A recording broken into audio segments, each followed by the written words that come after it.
on the Hour, sponsored by Chick-fil-A. I'm Monica Ricks in New York. People in Florida are starting to evacuate as Hurricane Ian pushes north.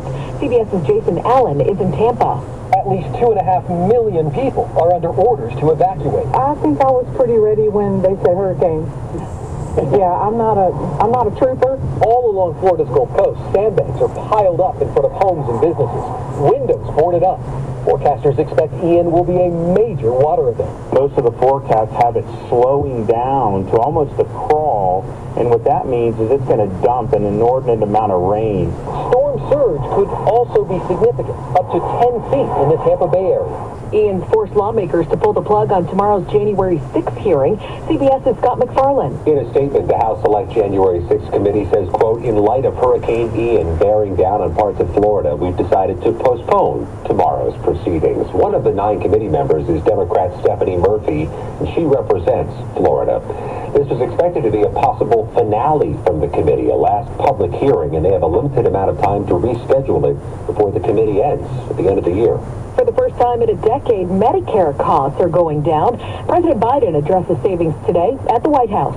For years, there's been no check on how high or fast Big Pharma can raise drug prices. But thanks to the Inflation Reduction Act, that ends now.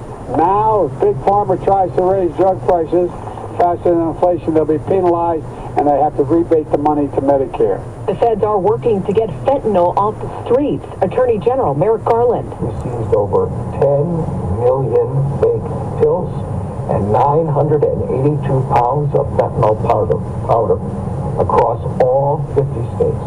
That is enough to kill 36 million Americans. A new report finds that innocent black people are much more likely to be convicted of crimes.